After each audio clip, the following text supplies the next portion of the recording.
Well, as summer rolls away, it's time to build a compost pile with all of the biomass from the summer garden. I'm Christy Wilhelmi from Gardenerd, and today I'm going to show you how to make an active batch thermal or hot compost pile. There are some big differences between cold composting, which is what most people are doing at home, and hot composting or active batch thermal composting. Cold composting, first of all, is when you are adding biomass to your compost bin a little bit at a time, over time, and eventually it fills up, and then you turn it and you turn it, and it takes a while. And it never really gets more than maybe 90 to 110 degrees maximum. Hot composting, or active batch thermal, is better in some ways in that it does one of two things. One, it gets hot enough, up to 160 degrees, to kill weed seeds and diseases. And two, it has so much more biological activity in it that when you transfer that compost to your vegetable beds, you're taking that biology with it. Like any composting situation, browns and greens are your main ingredients.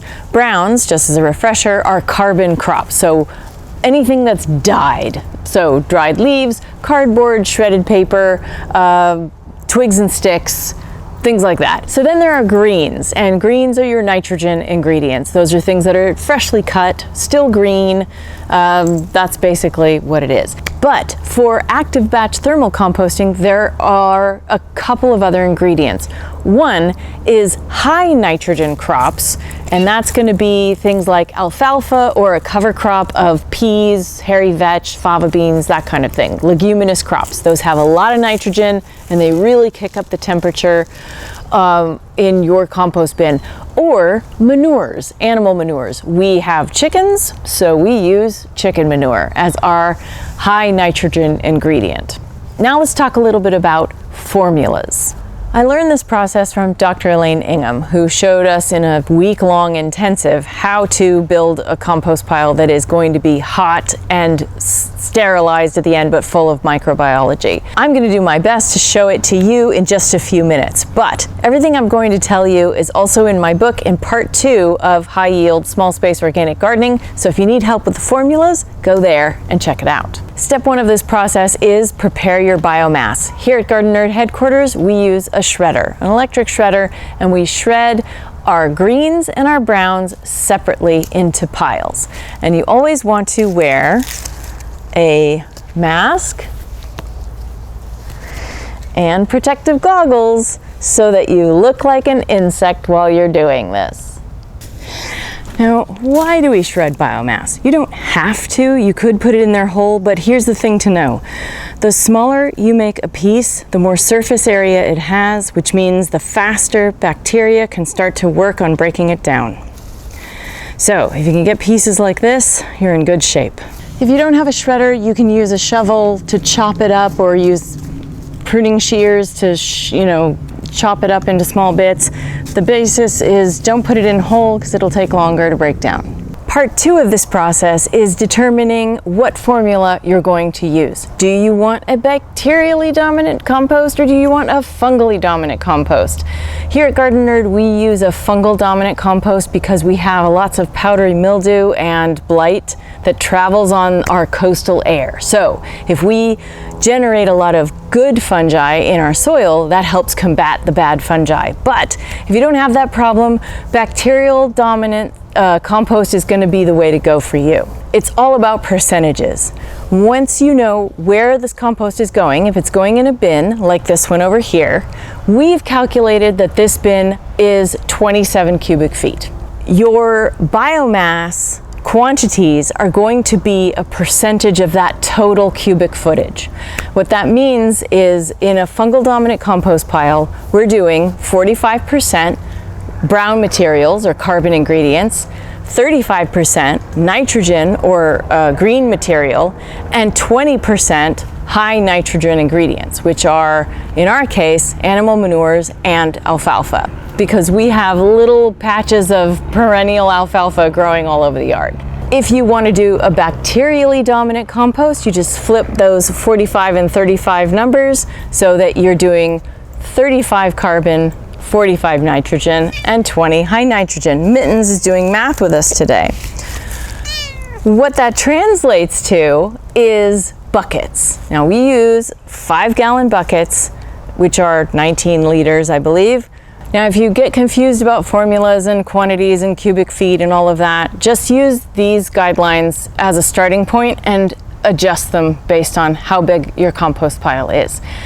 We use, for our fungal dominant compost formula, 9 5-gallon buckets of carbon ingredients, biomass, 7 5-gallon buckets of green material, and 4 5-gallon buckets of high nitrogen ingredients. And that will fill up the compost pile and then some, but that will reduce in less than 24 hours to the size of the compost bin. All right, so you've prepped your biomass, you've sorted, you've measured, you're ready to go. Now we're ready for step 3, build the compost pile. When you get to this point, there is no real rule of how to do it. You can dump things in willy-nilly or you can make layers. It doesn't matter because it's gonna get so hot. It's gonna kick up the temperature. It's all gonna change really quickly. We like to do layers just so we make sure it ends up evenly. We do about a 2-inch layer of brown, 2-inch layer of green,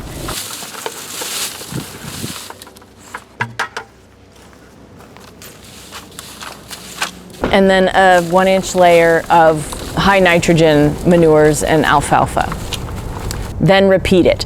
But the important ingredient that's missing, that we haven't talked about, is water. This is a good idea to do with someone else. If you have someone standing there watering the entire compost pile as you're building it, you want to saturate every single piece of biomass that goes in there.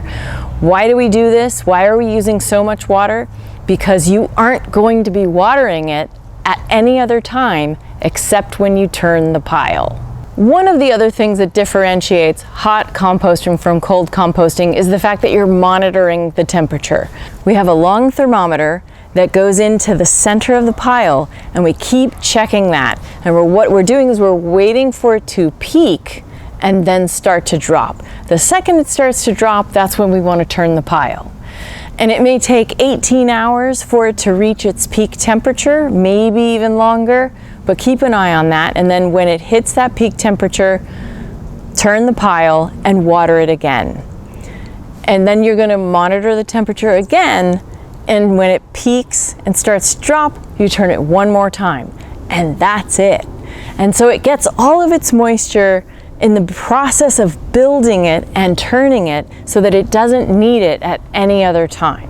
We usually save a little bit of rainwater in our rain barrels so that we can use unchlorinated or unchloraminated water to build the compost pile, because those chemicals kill microbes and we don't want to do that. So we save some rainwater for the process of building compost piles. It doesn't even have to be like good rainwater, just rainwater, and that usually helps the microbial count go up. When you finish turning your piles, you can let it sit. I recommend leaving it for up to 3 to 4 months, and then it looks like soil, like just like this. In cold compost piles, you can usually still see the evidence of what the biomass originally was. In a hot pile, it just looks like soil, and you might not even need to filter it or sieve it before you use it in your garden. It's that broken down. It's a thing of beauty, it's full of biology, and you're gonna love it, and so is your garden. For more information about making compost piles, get my book, High Yield Small Space Organic Gardening, or check out blog posts on gardenerd.com, because there are many about composting. Consider becoming a Patreon subscriber to support all the free stuff that we do here at Gardenerd. Patreon subscribers get access to behind the scenes goodies like monthly hangouts with me and expedited answers to your burning gardening questions. Check out my online courses for other great tools for managing pests and planning out your garden, and my other books and all kinds of other stuff at gardenerd.com. Happy gardening.